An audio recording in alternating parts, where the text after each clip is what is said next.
الأمير خالد كان وليا لإحدى أقوى الإمارات في الإمارات العربية المتحدة. عاش حياته بأقصى درجة، واشتهر كمصمم أزياء، واستمتع بالحفلة مع أصدقائه. كان يمكن أن يصبح حاكما يوما ما، ويورث قوة هائلة، ومع ذلك توفي في سن 39 في ظروف غامضة. ما الأسرار التي حملتها حياة الأمير خالد؟ لماذا كان حزينا رغم ثرائه؟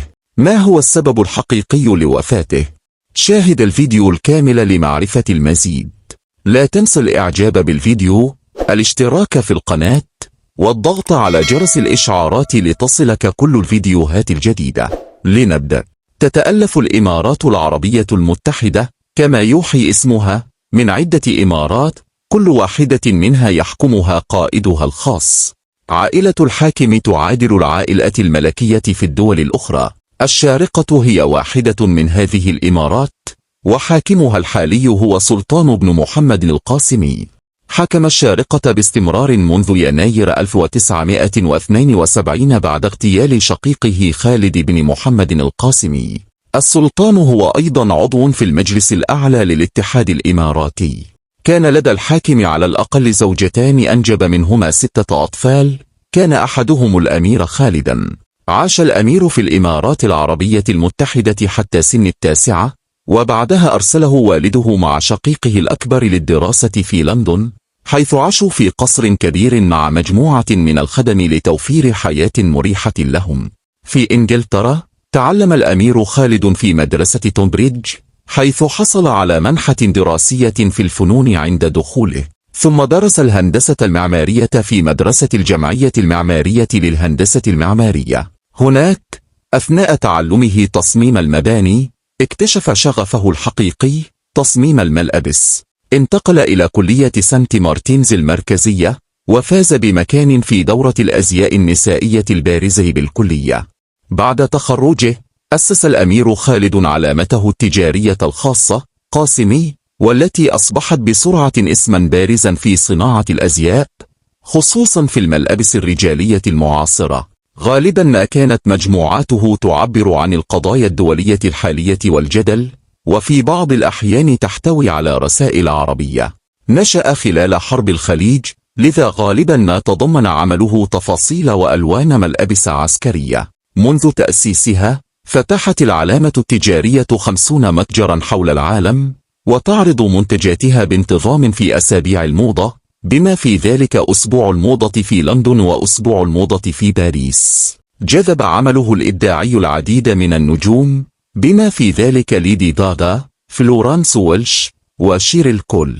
قسم الأمير خالد وقته بين لندن والإمارات العربية المتحدة، لأنه كان أيضا رئيس مجلس تخطيط الشارقة الحضري، مشرفا على مشاريع البنية التحتية في الإمارة. من بين المشاريع الرئيسية التي أنجزها كانت الرمز البريدي للشارقة، وملاجئ الحافلات، ومدينة الجامعة.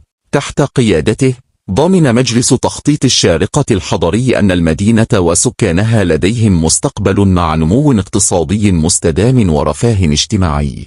كان الأمير خالد مستعدا لخلافة والده كحاكم، لذا قدمه الشيخ سلطان إلى شؤون الدولة وكلفه بمشاريع اقتصادية مختلفة. أثرت علاقته الوثيقة مع والده بشكل كبير على شخصيته، وتعلم العديد من صفات القيادة منه.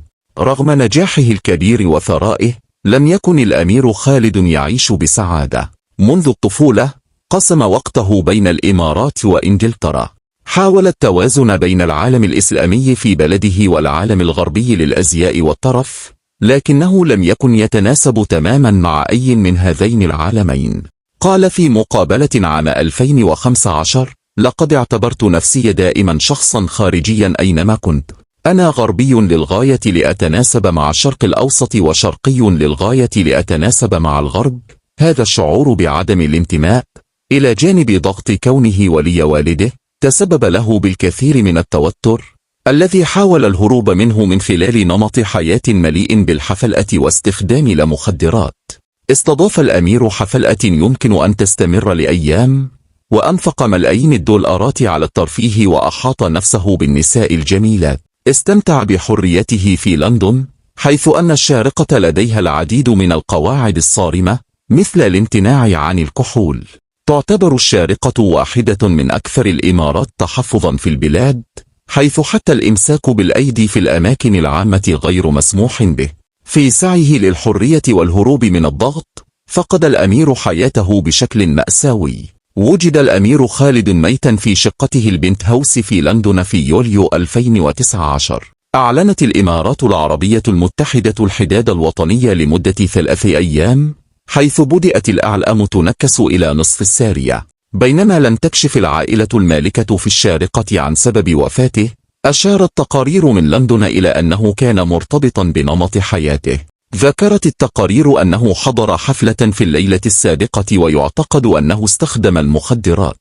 كشفت التحقيقات في وفاته أنه تناول جرعة زائدة من مجموعة من المخدرات، بما في ذلك الGHB والكوكايين. وأفاد تقارير الطبيب الشرعي أن وفاته كانت نتيجة لتسمم المخدرات الذي أدى إلى نوبة قلبية. استقبلت أخبار وفاة الأمير خالد بالصدمة والحزن في كل من صناعة الأزياء وبلده الإمارات العربية المتحدة. عبر العديد من الأشخاص عن حزنهم على وسائل التواصل الاجتماعي، بما في ذلك المصور الفوتوغرافي للأزياء ماريانو لينكو، الذي وصفه بملأكي. في جنازته ملأ عشرات الآلاف من المعزين الشوارع. كانت عيون والده فارغة وباهتة، تعكس الحزن الذي لا يوصف بفقدان ابن. لا يوجد شيء أكثر إيلاما من وفاة ابنك.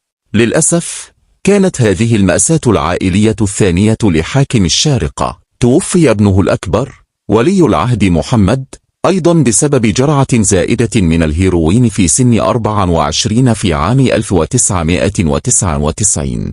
وجد في حمام أحد منازل العائلة في إست جرينستيد، ساسكس، محاطا بالإبر وبرباط ملفوف حول ذراعه كحزام. أعلن الحداد الوطني لمدة 7 أيام عند وفاة ولي العهد. مع وفاة ابنه الثاني، ترك حاكم الشارقة بلا ولي. من بين أطفاله ال6 كان 2 منهم فقط ذكورا، وكلاهما توفيا.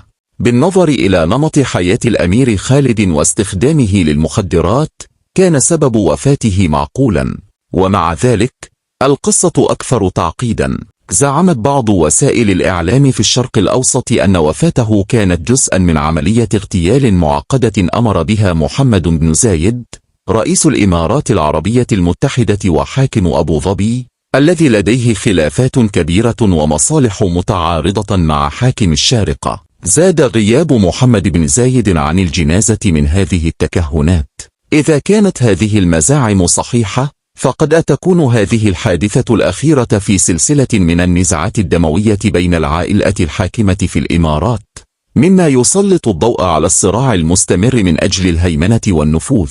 من المحزن جدا أن الأمير خالدا، الذي أظهر وعدا كبيرا ونجاحا في الأزياء والأعمال، فقد كل شيء بغتة حتى حياته. قال أحد أصدقائه: كان يحب الحياة، كان اجتماعيا جدا، وكان شخصا كريما ولطيفا للغاية. لم يهتم كثيرا بالأنا. كان يمكن أن يهتم، لكنه لم يفعل. هل تعتقد أن وفاة الأمير خالد كانت مخططا لها؟ شارك أفكارك في التعليقات. وهذا كل شيء. إذا استمتعت بالفيديو وتريد المزيد مثله، تأكد من إعطاء إعجاب أدناه تقديرا. أراكم في الفيديو القادم.